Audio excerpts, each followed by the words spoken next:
It's on? Alright. Okay, so yeah, been a while since we did the last Walking Dead vlog. Mostly because Dave and I came sort of to a mutual agreement that the way that the episodes were going, these 3 episodes, it was kind of like sort of a slow build-up type of thing, wasn't it? Yeah, definitely a little slow this season. It's I think it was like the first 2 were like sort of a relaxer for the characters, and then it was finally until the most recent one that like they woke up and like, oh shit, we're in a zombie apocalypse. We can't all be sitting on our easy rocking chairs now. It's like they decided to say, you know what? We were out there for the longest time. Now we decided to take it easy, but now we finally realize we can't really. Yeah, you can't step take into that. There's no way you can take easy life. There is never any way you could take it easy in a zombie apocalypse. No, not even if you're in a gated community or whatever you want to call it. Or even if you were living on the moon or something. Yeah. No, there's. Okay, so when they first get into Alexandria, and it's like I like how they're in such shock and awe that they found this place that's pretty much untouched. Yeah. There's hardly any dirt or blood or grime, nothing. It's just all clean. You can tell they definitely feel out of place there. Yeah, it's like I can't think of a good comparison for it. Some kind of I know there's some kind of weird analogy for it, but I guess it's maybe like I got nothing. I know there's some kind of weird analogy I could come up with, but no. But yeah, they're just in such shock and awe. It's just it's kind of sad in a way, because they've been out there for so long. They've seen and done things, and it's like, holy crap, we found this place, and it's paradise for us. Or is it? Yeah, basically, or is it? Yeah, because then, of course, they finally get to confront... Well, no, sorry, confront isn't the right word. They meet Deanna Monroe, who, fun fact, see, in the comics, when they get to Alexandria, the person in charge of the safe zone is named Douglas Monroe. Yeah. They both keep the professions. They're both Congress people, so yeah, there's that. And yeah, Douglas's wife was named Regina, and I think Deanna's husband's name was named Reginald.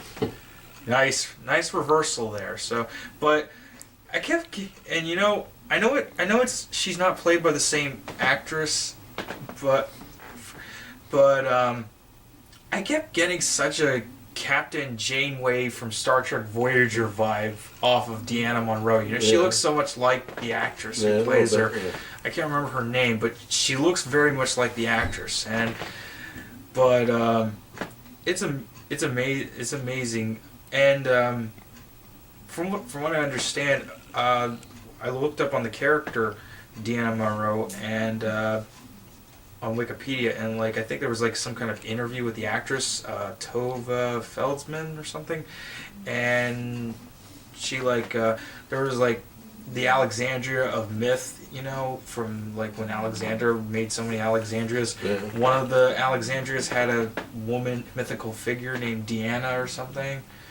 So I guess there's that comparison, but whereas Douglas was more, I guess, whereas Douglas seemed a bit more stiff, and he seemed a bit more stiff at times and tried to be oh so gentle and polite. Deanna is actually trying to be embracing. She actually seems more like she's trying to be more forward. Yeah.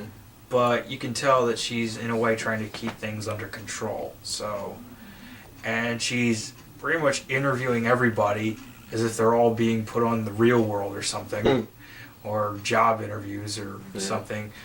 And or to see how they fit in. Yeah, I don't know if all of them got interviewed. I know they showed a bunch of them getting interviewed. There was Rick, Carol, Michonne, Maggie, I think Glenn, Daryl wouldn't sit the fuck down for some reason. But yeah, and she's trying to figure out what all their jobs are going to be or something, because they all got to contribute. At least they're not all being forced to or something. Yeah. Necessarily. So yeah, Rick becomes the constable. Carol is like a cook or something, or Maggie is like sort of PTA leader. Yeah. Oh yeah. Michonne is like Rick's deputy, which is fitting.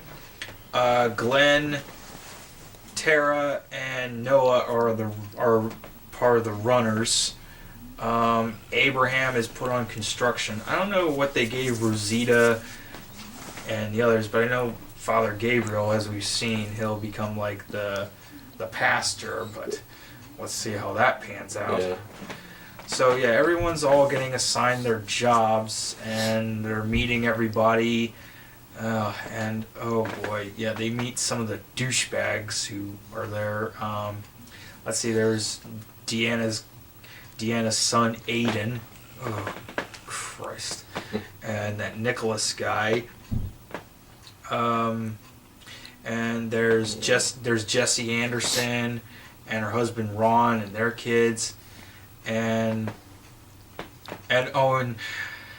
we see Rick get rid of his beard. Yeah. No, not the beard. Not the manly beard. And, Rick's. I mean, Andrew Lincoln himself said that the season was going to be all about the beard. Yeah.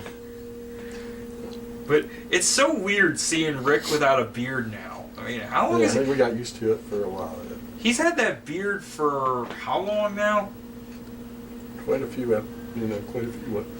seasons. I think he's had it since like near the end of, since like maybe mid-season 3 or something. Yeah.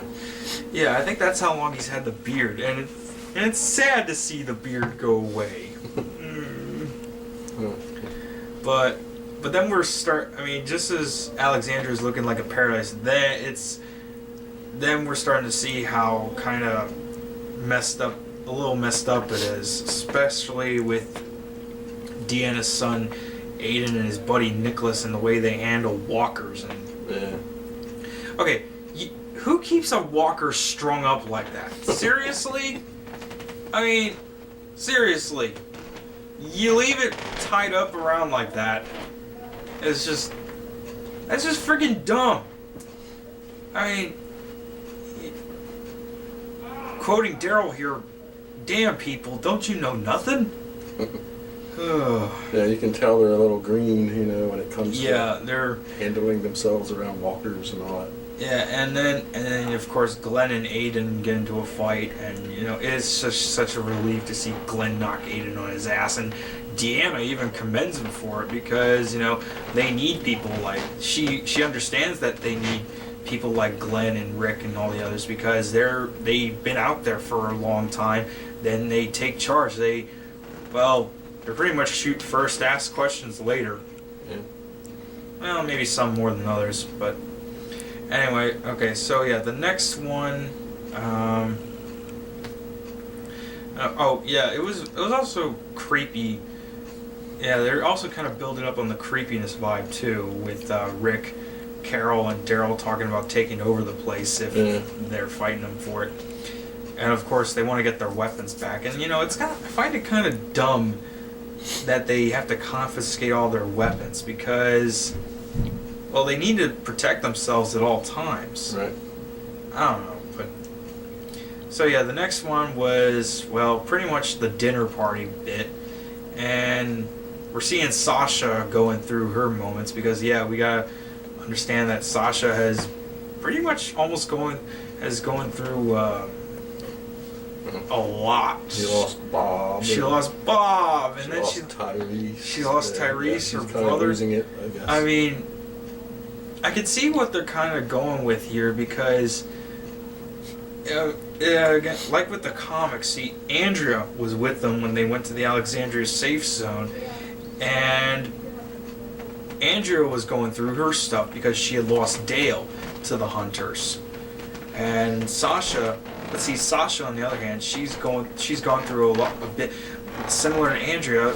She's going through a lot, and she's dealing with it by honing her marksmanship skills, and she's even volunteering to be a lookout for the safe zone, much like Andrea did. And so yeah, we're seeing that happen. And then and I know you're probably gonna harp on this when I say this, but the way that Daryl is being portrayed here, he's not exactly connecting with the community here, which... Well, he definitely feels out of place. Yeah, he definitely does. I mean, at least the others, they had some semblance of what civilized society was like before all this happened. Daryl...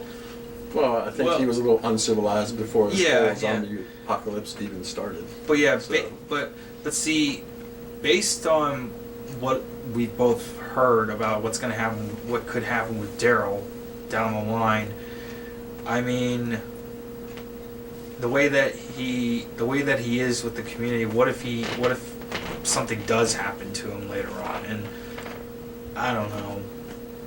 Hope not, but at least he is starting to make some kind of connection with some people, like with Aaron and Eric. He bonds. Yeah, which is kind of weird, but I mean, well, I guess it makes sense. They do have a motorcycle in the garage. Yeah, I mean, shit, they got a motorcycle. I mean, they freaking give him a motorcycle. I mean, how long has it been since Daryl's been on a motorcycle? Yeah, so maybe he's like, yeah. Yeah, I mean, fuck yeah, I'll take the fucking motorcycle and I'll go along with you. I mean, as long as I get to ride a bike, sure. And see, they finally gave Daryl something. Deanna finally figured out what to do with Daryl. She said that he's gonna go out with Aaron and Eric, be like security and helping them recruit people. Yeah. Yeah. So, okay. So yeah, and of course we're seeing some stuff going on with Rick and Jesse, and it's kind of funny. How that whole love triangle with Rick, Lori, and Shane happened in seasons 1 and 2. Now it's kind of looks like the shoe is on the other foot in the case with Rick, Jesse, and Ron. Rick is the one who's going after Jesse, and Ron is kind of like not so subtle about his jealousy or frustration with that. And it's kind of funny. He's apparently the town doctor, but he's also kind of acting like the town drunk too. Yeah, sort of. How the hell does... It kind of baffles me how this guy is able to be the town drunk and the town doctor at the same time. But that's about it for you. Yeah, okay, and we're seeing how all the other characters are, trying to adjust with everything, despite their reservations with everything. Sort of with Noah too, and I'm liking how Noah he sort of feels out of place, not just amongst the community, but also with the group that he's been with for a while now. But it took Glenn to reassure him that he, no matter what, he's always with family, and they're his family now, and kind of makes me sad with what happens next. But we'll get to that in a bit. And then, I got major creepiness out of Carol.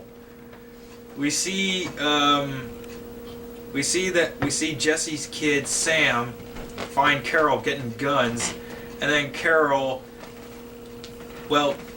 Sam asks Carol what would happen if he tells, and Carol straight up tells him what's going to happen to him. He's going to be tied to a tree, and the walkers will get him and eat him. And it's just so freaking scary. Well, I kind of like that side of Carol. It's just me. I mean, you know, if that were early seasons Carol, early seasons Carol wouldn't even think about threatening a kid. She wouldn't even come close to spanking a kid or slapping a kid or anything. But Jesus, that was fucking scary. I kind of liked it, but I mean, I understand why it had to happen like that, but I mean, jeez, it's like she's so calm about it, and she's acting so pleasant about it, and you know, and of course she says to him, and if you keep your mouth shut, you'll get cookies. Yay! Cookies are my life. Which to choose? Cookies, I would. Yeah, cookies. So yeah, and then of course we get a little weird moment near the end of that episode with Rick touching against the wall and hearing walkers banging on it. Yeah. That was. It was like he almost wanted to be out there instead of in there, but who knows? Yeah. So, okay. So now finally the big one.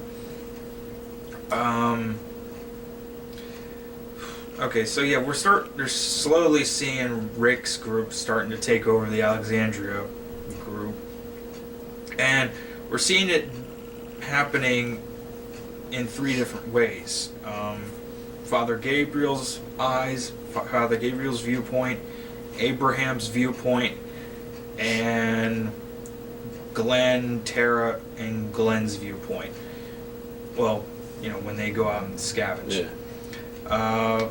Yeah, we're seeing Father Gabriel, you know, still having the whole being conflicted between his faith and his need for survival. And, you know, I can understand why people would have major hate for the way he acted. But I can understand it sort of because, again, I understand what they're trying to do. He's a priest. He's been a priest for who knows how long. And he acted on his basic human nature to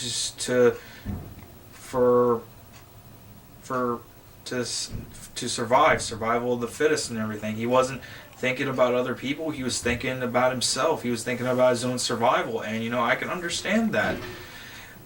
But the way that and you can still see he's being conflicted with that. You may think that some people may think that he's resolved about it, but no, he's still conflicted because he goes ahead and talks to Deanna and says, "Yeah, these people are dangerous. Yeah. They've done things. They've done terrible things." And you know, me and probably a whole bunch of other people are saying, "Okay, did they leave a whole bunch of people out to die while they were safe inside a church?" Yeah. I mean, that's a pot calling the kettle black, Father Gabriel. That is true. I mean, again, this does kind of mirror what happened in the comics too, because yeah, Father Gabriel talked to Monroe, and you know, tried to warn Monroe about Rick's group, but Monroe dismissed it, saying that of course they've done terrible things. It's the freaking apocalypse. Right. What do you expect? Sunshine and rainbows? And what they had to do to stay alive. I think Father Gabriel's redemption is coming, sort of. I mean, people think that Father Gabriel has no chance of redemption. I think he does, and it's not like with it's not like with Andrea, you know, whereas Andrea on the show was going downhill. Yeah. I mean, Father Gabriel is sort of like on a curvy, yeah, he's on a roller coaster sort of. So there you go. Abraham, you know, I'm glad we're seeing more stuff that's centrally focusing on Abraham, especially with the whole construction group bit. Yeah. Because he's kind of scared of going back out there again, despite the fact he's found a peaceful place, and he's not sure how he'd fit in a construction crew when he's been a soldier all his life. Right. But then, you know, it isn't until the way that they handled the Walker attack, which is really stupid. But then again, you know, seeing as how they tied up a friggin' Walker that came loose, But he stepped up and took care of business. Yeah, he stepped up and he took care of business. And, just the way that he's operating and everything, the way he's dressed and being the army, gung-ho army guy, again, I like that he's like Sergeant Slaughter, Abraham Ford. Yeah. You just gotta play the G.I. Joe theme whenever he's around and kicking ass. Okay, and finally, the sad bit. Okay, I will say that it's nice that some people are taking charge, trying to take some kind of step in some sort of direction, and we got to see that with Eugene. He was a coward, and he's admittedly so. So I don't know why they decided to make him a runner, wait. I think they brought him along because they needed him to find the parts, working parts for the solar panels for the power. Yeah. So that was okay. So yeah, there's that. And so we finally get to see him step up and be a man, killing walkers and saving Tara's life. But then we get to see what's sort of really going on with some of the other people in Alexandria, particularly Aiden and Nicholas. For one, okay, why was there a SWAT zombie in the mall of all places? Yeah, that I don't know. And it had a grenade on it. How the hell is it? Body armor And a grenade. Oh, and a helmet. And a SWAT helmet, body armor, and a grenade. Seriously? And of course, the idiot Aiden shoots it, and it explodes. Of course. And yeah, the walkers that were behind that fence all get loose. You'd think that they would have tried to have cleared out all those walkers before they go in, both outside and inside. They were probably easy pickings when they were behind the fence. Yeah, they could have just killed them all. I mean, they did it when they were at the prison. They killed them Exactly. They killed them when they were at the fence. Then again, though, they didn't have much lighting in the inside of that warehouse. So they had to use flashlights. They couldn't. Yeah. They barely had anything. So that's understandable if they didn't want to waste the light too much. But still, they could have at least tried. Okay, and then of course, at first it looks like Aiden is dead, but then of course, miraculously he's alive and stuck. Yeah. He got impaled on a piece of metal. Yay! And they're despite the fact he's been a douchebag, they're trying to get him out. But of course, Nicholas is a friggin' coward. He's ready to run. Leave him behind. And Aiden, and despite the fact that Nicholas went out like a friggin' coward and an idiot and hardly left any chance of redemption for him, at least I do feel a little sorry for Aiden because he does admit that they are at fault for some of the things that happened. So at least he kind of went out. Okay, sort of. Just the way those zombies were devouring him. I mean, they were pulling his guts out. How long has it been since you've seen zombies do that in The Walking Dead? I mean, it's been a while. It's been a little while, yeah. So, and then of course we get to the sad bit. They're trapped in the spiraling door. Seriously, a spiraling door. Revolving door. Revolving door. And Nicholas is firing frantically. Where does this guy learn how to shoot? Seriously. And Glenn's yelling, "Hey, if you just listen to me, we'll break the glass and everything will be cool." But wait, were they trying to break the glass or were they trying to push? Glenn was trying to break the glass. They were trying to hold the door shut, and Glenn's like, "Well, let me break the glass out so I can hand you the gun, and then you can." Shoot the people, I guess, I think. Yeah, but then Nicholas is a total coward. He wasn't listening because the glass is not going to break. And he pushes the door, and Noah gets dragged. And then he gets eaten. He pretty much gets his face ripped off. Oh, man, it is just... When I saw that, I was like, no! No! I mean... Jesus Christ! That was like that was like one of the most brutal deaths on The Walking Dead I've ever seen. He's just, holy shit! They go after him like a turkey dinner on Thanksgiving.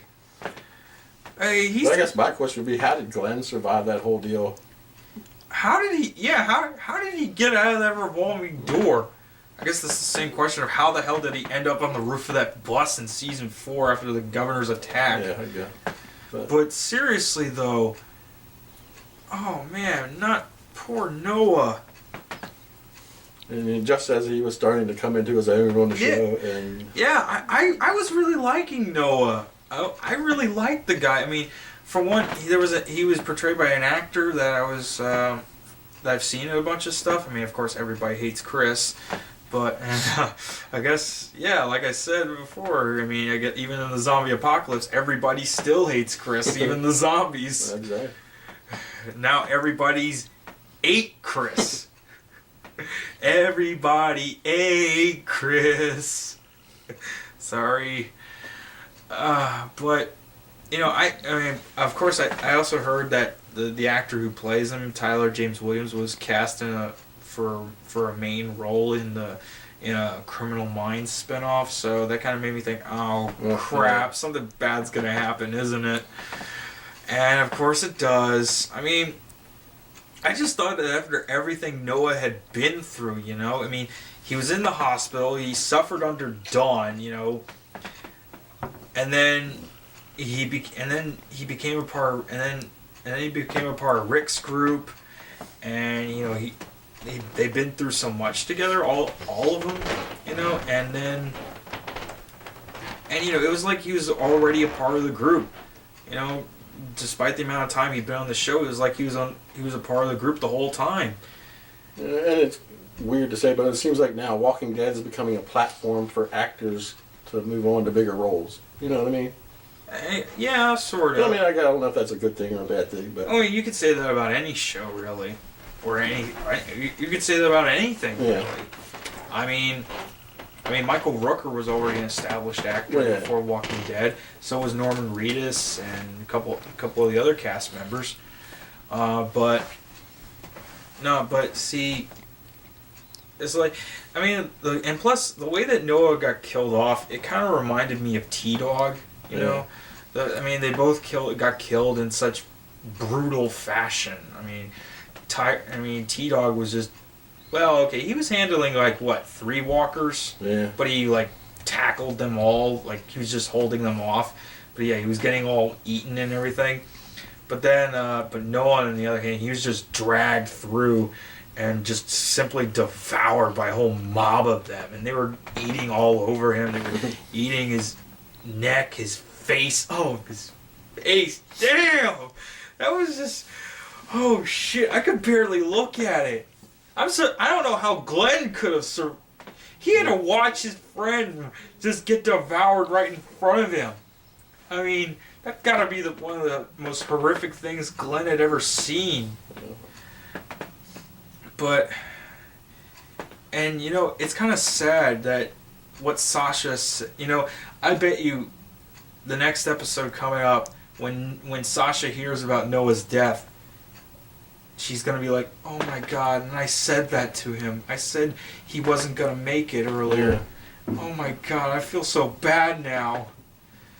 Either that, or that's just going to push her further over the edge. Well, yeah, that's what I mean.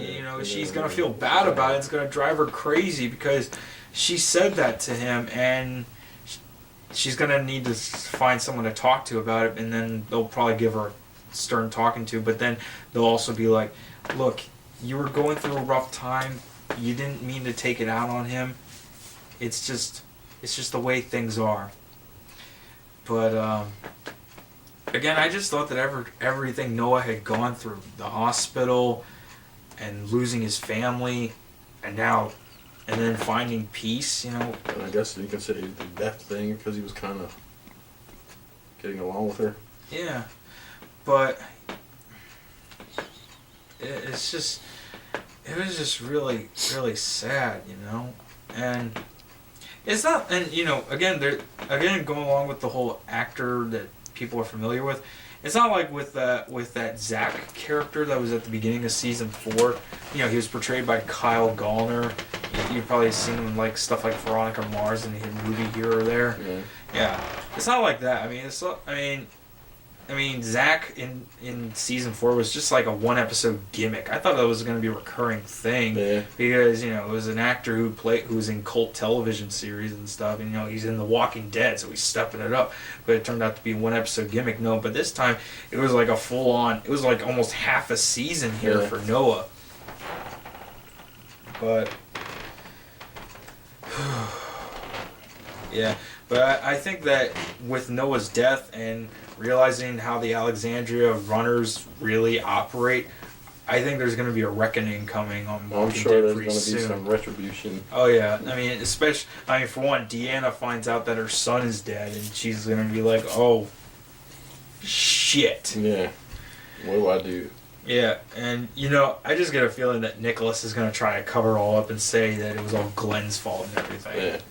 But oh no! And I was so glad that Eugene and Glenn were finally standing up to that douchebag, and Glenn knocked him flat on his ass, but almost tried to kill him. And I was like, why didn't you friggin' kill him then, Glenn? I mean, he left you there to die.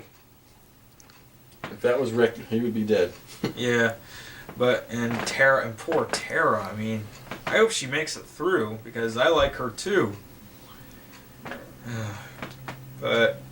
Well, I guess we'll see what happens then, but until then, thanks for watching. Talk to you later.